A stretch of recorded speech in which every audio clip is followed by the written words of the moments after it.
What's going on, everybody? Shane here. If you've been paying attention at all to the world of gaming over the last couple of weeks, you've heard of this game called Valorant. It has taken Twitch, the streaming community, by storm, with over 1 million people watching at one point. All these people streaming, dropping beta codes. Everybody's freaking out about it. Everybody's excited. I'm excited. And I'm lucky enough to be one of the people that got an invite to the closed beta. I've been playing a very little amount on my computer, my main gaming tower, which actually played my first match last night. Didn't go great, but I'm going to get better. Going to keep practicing.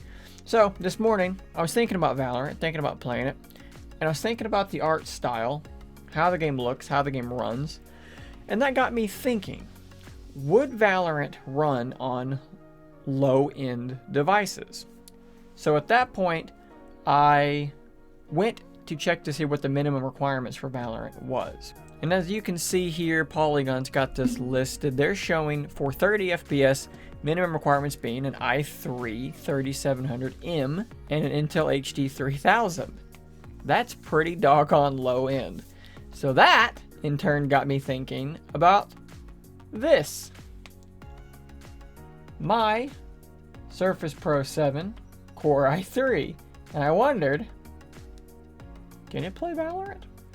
So, Valorant on the Surface Pro 7 Core i3. This is the 4 gig model. This is the lowest end model that they make. And I'll kind of walk you through the settings I've got here. I'm not sure how legible this is going to be to you. But basically what I wound up doing is I wound up taking the resolution and I wound up dropping it all the way down to the lowest possible resolution, which is 1024 by 768. I know that is not a 3:2 aspect ratio. I understand. However, it's the only way to get performance anywhere near where you need it to be. I'll show you what it looks like in the lowest 3:2 aspect ratio, but this is what wound up working. Graphics quality, everything is basically dropped all the way down. I do have VSync on because the tearing was pretty doggone bad. Enhanced gun visuals, first person. I'm going to go and shut that down as well. Other than that, pretty much is what it is. But I'm getting right now, I'm at 60 FPS. Now, as I round some of these corners, every once in a while, I'll get a drop. There was a drop down to 36. This area right here, something about this area really seems to bother this thing. I don't know what it is. Maybe it's the trees up here. I don't know. Something seems to really bother it. But then as soon as you turn around, 60. 35, 40, back up to 60. Not sure what to make of that. But generally speaking, it works a lot better than I actually thought. I mean, granted, look, the visuals are not great. I'm not sure how well this is going to pick up through this camera. It's definitely blurry. It's definitely non-native resolution. But could you theoretically play this game this way? I guess. I guess you probably could. Let's try it. Let's see what happens here. Let's see if I'm able to kill these bots. Oh. A little bit of lag there. Alright, so just for posterity here, let's go to the lowest 3:2 aspect ratio, so to be, a little bit better looking. And let's go ahead and fill instead of letterbox. And I'll show you the performance there. So I'm holding at 60 actually. That dropped pretty hard down into the 30s in the same spot. But honestly, this does look quite a bit better and is really holding about the same.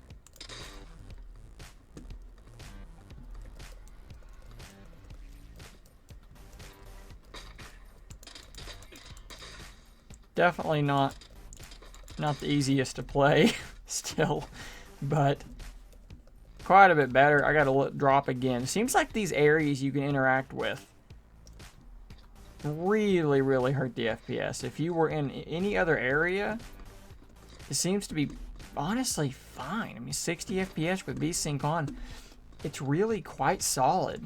But then you get into these areas only from this side. So from this side, I'm getting 30 to 40 FPS. Over here, 60. Doesn't matter where I'm looking. How strange. I look this way, it's fine. I look that way, FPS drops hard. Let's see what would happen if I limited FPS to 30. I'm gonna play in console mode. Let's see if it ever drops below 30. Now, I mean, honestly, the difference between 30 and 60 is so dramatic that this kind of hurts my brain to be staring at 30 FPS. But it's hanging at 30. I mean, so look, if all you want is to play this thing at 30 FPS, could you do that on something like the Surface Pro 7 with a Core i3 and 4 gigabytes of RAM? Yeah, it looks like you could. I don't think I've deviated from 30 FPS this entire time. If you want to lock it, VSync it, you could totally play it this way. Don't get me wrong, I can hear people in the comments already saying you'll get destroyed playing at 30 FPS on something like the Surface Pro 7 if someone's using, you know, an actual gaming PC. I get that, and that's 100% true. This is not the place to be playing Valorant competitively. That being said, if you've got a Surface Pro 7 Core i3 model and you want to check Valorant out when it comes out, you want to play against some bots in the practice and you see how you feel about it, or if you just don't really care and you want to party up with friends and just be able to be part of the experience, you can. And I think that's what's going to make Valorant a really, really big success, is that you can play that game on pretty much anything you install it on. So what do you guys think? Are you excited to check out Valorant? What are you going to try to play it on? What kind of low-end tech are you going to try to install and play the game on? Let me know what you think in the comments below. Until next time, stay nerdy, my friends.